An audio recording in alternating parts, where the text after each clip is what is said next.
بسم الله الرحمن الرحيم. الله أكبر. waxaan filayaa inay tahay markii labaad aynu isugu nimaadno muuqaal fiidiyoya iyo maaso. waa mid kale oo ka mid ah maasooyinkayga. tii iyada ka horreysay waa maasadii gadaal noqod iyo wiilkii caruurtiisii gabadhiisii kala daba taariibay. maasadani cusubi aniga dareen gaar ah ayay gelisay. qisada ay ku timina waa qiso kale oo jacayl ah, qoys ka mid ah qoysaska Soomaalida dhex martay. fasaxana ayagaa bixiyey. laba dhalinyaro wey dugsiga sare wada dhigtaan. kalgacayl iyo jacayl ka xaqiiqada ah ee mustaqbal doonka waa dhex maray.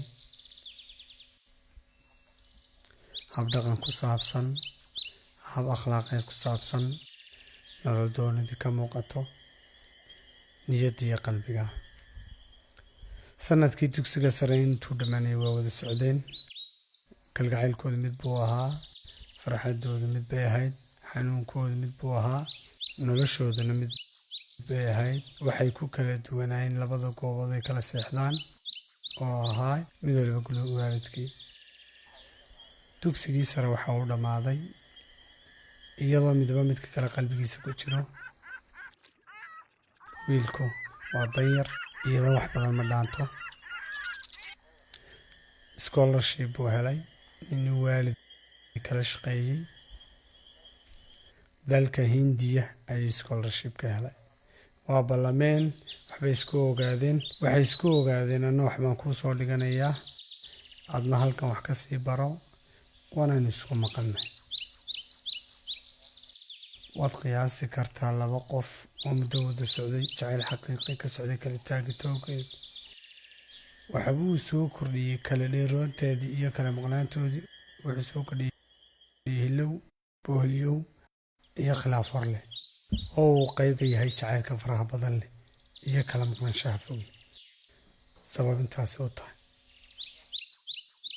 muddo 2 sannadooda markii uu xagga inanka wax ku dhiganayay, xaaladii jacaylku intii way ka badatay, dareenku intii waa ka batay, culayskuna mid kasta intii uu ka batay.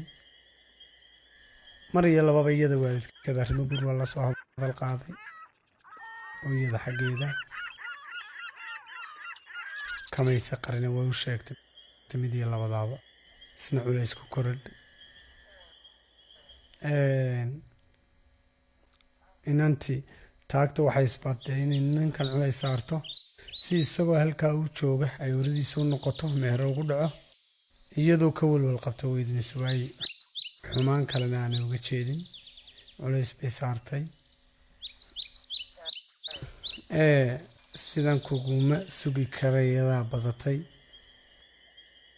waalidkiibaa waxbaa isu yimi, duruufo nololeed iyo xaalado iyo amuura isu yimi.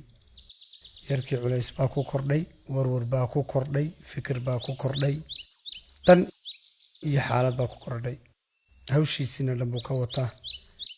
mar iyo labuu taraygareeyuu isku dayey bal inuu inantaasi siday doonaysaa suuro gasho.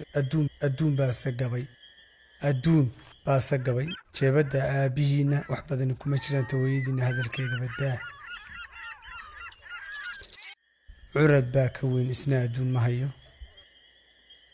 qof iyo laba intuu cid wax weydiinayn uu la hadlo wuu ku hungoobay. go-aan aniga igu cusub, qaadashadiisu horena aanan u maqal ayuu yarka qaatay. qoraal kuma arag, buug kama akhriyin, meel weligay yarkaasi u qaatay. wuxuu go-aan ku gaadhay labadiisa keliyood inuu mid cuno, weliba midigta. qarashka laga siistana jacaylkiisa ku dabaro.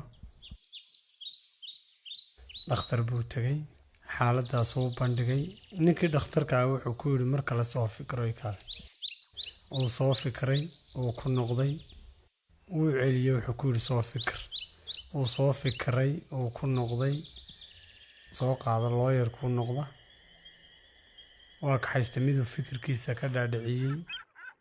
yarkii lacag waxoogaaya ayaa farta laga saaray, qalliinkiina u sameeyey, kelidiina waa lagala baxay.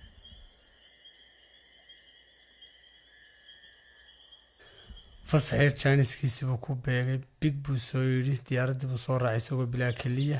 mudduu halkaa ku yara nastay, halkanuu yimi. gabadhii buu dee u sheegay markuu soo baxay inuu diyaar yahay. iyadu horeba waxay ugu tidhi wax yar baan hayaa ee waxaan wax ku soo kordhi. wixii ay haysay haatan uma baahna, waa nin kelidiisii cunaye.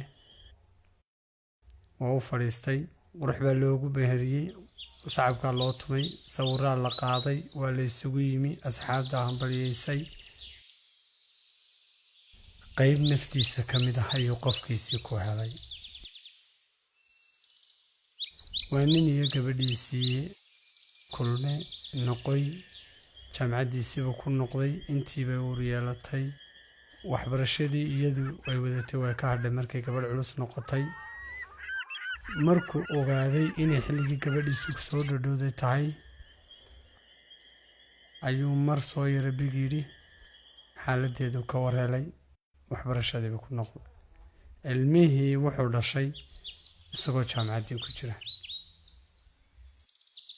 muddo yar baa uga harsanaydee waa dhammaystay. waddankuu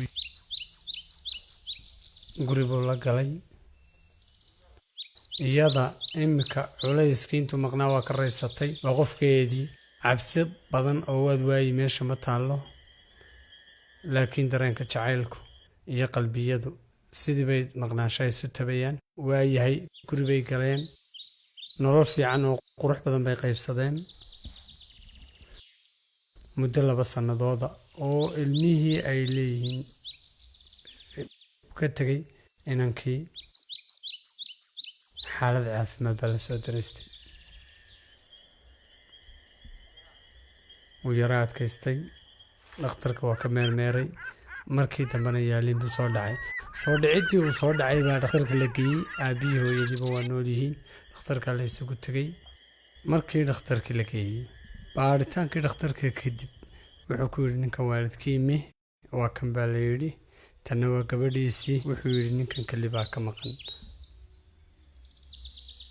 ninkan keli baa ka maqan. aabbihii wuxuu ku yidhi waadeer dhakhtar, ma midaan ilaahay u abuurin baa mise maya waa lagala baxay buu yidhi. hooyadii baa maqlaysay, gabadhii baa maqlaysay. xaaladdaa isbedeshay. waa maqsinkii beeshin ku yaalay oo gaara. gabadhii waa adkaysan weyday, xaaladii farahay ka baxday. waxayse moodayaan waxa jira waxaan ahayn. wuu ka soo baxay koomadii. aabbihii iyo dhakhtarkii baa u galay iyo xaaskiisii. hooyadii lamay socon markaa. su-aalunbaa meesha taallee. wuxuu weydiiyey dhakhtarkii, adeer xubnahaaga jidhka mid baa maqan, waana kelida midig, waana laga saaray. ma ka warqabtaa maxaase ku dhacay? jawaabtiisi waxay noqotay ilmo. sidaa uma weyne, bukaan jiifa, saasoo barkima ugu jiifa. ilmadiisaa dhagaha gashay. aabbihii wuxuu ku yidhi aabba haweenayii jawaab.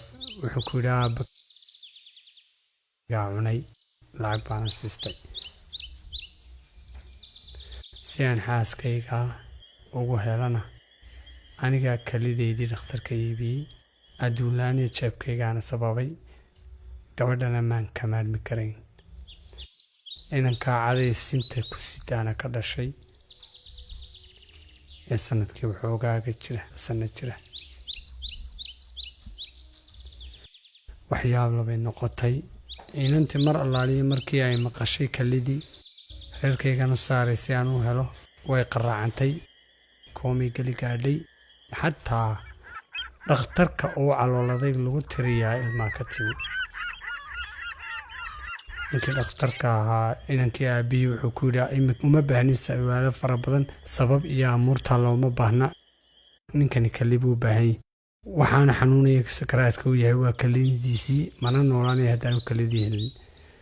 jawaabba intaan cilli bixin gabadhiis baa halkan ka soo booday dhanna ka ooyeysa dhanna inay hadasho ka rabta wuxuu hadalkeeda ku fahmay dhakhtarku labadeedaba anaa u saaraya hadduu u baahan ee ma ii noolaanaya dhakhtarku wuxuu ku yidhi adeer allaha ku sharfo labadaadaba uma baahnee taada midunbuu u baahan idinkan idin kala saaraynaa waa in qalin dibaddaa marka laydin diyaaraya xaaladaas halkaasay istaagtay dhakhtar dibaddaaba loo diyaariyey waa lagala shaqeeyey labadii ubadahaaba waa la qaaday indiya dib loogu celiyey dhakhtar baa la jiifiyey keliyaha loo kala saaray inankii iyo inantiiba markii qalinkoodu dhammaaday muddo in yara kadib waxoogaa saacadaa kadib dhakhtarkii inanka aabihii jawaab ku soo celiyey oo isagu la socday markaa iyo nin u adeer oo u fudeeyey inay halkaa tagaan wuxuu ku yidhi qaliinka waan ku guulaysanay laakiin ilama aha inuu inankaaga noolaanayo sababo qaliinkii hore quseeya iyo sababo qaliinkan dambe quseeyaba ninkaasi inuu nolol leeyahay ta ilaahay mooyahay ilama aha gabadhiisa iyada xaaladeeda oka kelidii maadada saarin buu yidhi mee kelidii waa loo kala saaray mee niyow qaliinkii wax ka qaldameen hore kan dambana dee sidiibaa ninkan nin ilaahay qaadanayo ayuu la muuqdaa isma qarinaysay gabadhiisa waa loo sheegay in qaliinkii ninkeeda lagu kala duuraystay qaliinka hore dhan wax ka raacay ninkaasina geeri u dhowiyey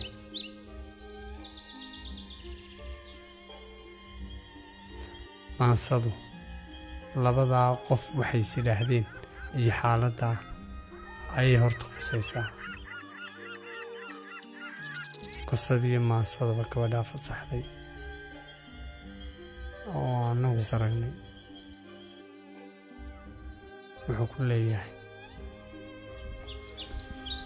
waa dardaaran macno dardaaran laba qof maqsinku beeshinku ku ahaa ku wada hadlaya iyadoo haatan markay waxoogaa sariirtii iska jiiftay maalmin dambe waa iska kacday isna waa kan iska liita maqsinkay ugu gashay waa ilaahay iyo iyada iyo isaga afkii ay ku wada hadlayeen oo isu hogaamaysan marka inankaa kalidiisa u galay si uu gabadhiisa u helo aabbahaas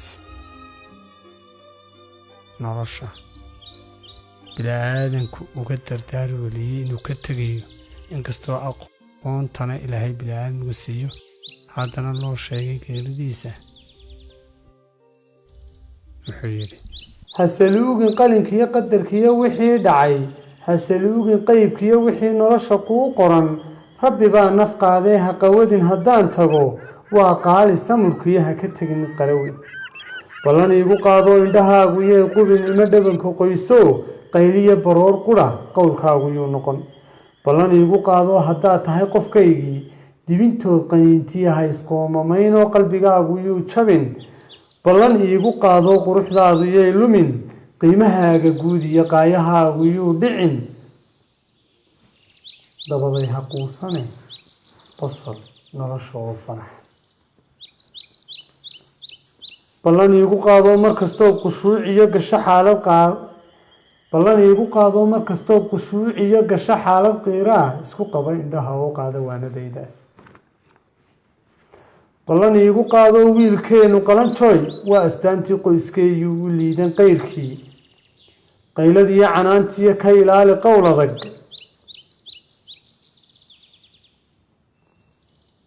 markuu qalad sameeyana waa abuurta qofnimee u qabooji hadalkoo qunyar hooyo joog ku dheh hadduu qaadir daayana berri iyo qofkuu noqon qorshaha waalidiinta iyo korriinkaa ka qaybee toosiyo u qalloocana ballan iigu qaadoo qabyayuu dareemine qaybtaan lahaa iyo taadiiba koruqaad qurumaha adduunka iyo qoomkaad la nooshiin ruuxba qaabad weeye qof batiisa kula dhaq oo ah biniaadamka sabaale nolosha caqligooda isagoo aan caqli darro mar kastaba gabadhiisa ku toomin qurumaha adduunka iyo qoomkaad la nooshiin ruuxba qaabad weeye qof batiisa kula dhaqan hana qaadan kibirkiyo quursiga bahdilidda ah qaynuunka noloshana unu raac wixii sax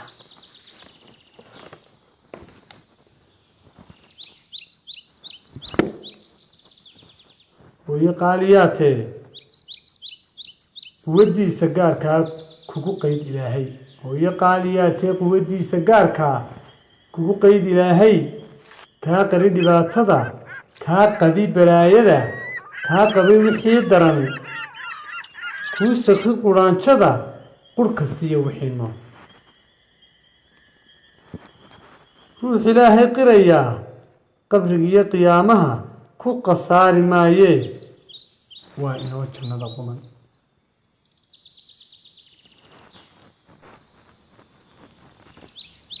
waa inoo jannada quman maansadani waxay xusaysay inaan Soomaaliyeed oo keligiisa tukaan u geeyey waa dhakhtar odhan weynida waa tukaane dhakhtarku biniaadamka isbitaalka kama dhigaane haddana jacaylka uu qof u qabo iyo rabitaanka nolol qoysnimo oo uu qof keliya ka rabo oon dumarka oo dhan ahayn ayuu keligiisa ee hadduu dumarka wada doonayo keligiisa ma huraan qof waa qof ilaahay u gargaar naxariista jannada ka waraabiyo mansada intaasay ku dhantay iyadana ilaahay nolosha khayra ugu dhamay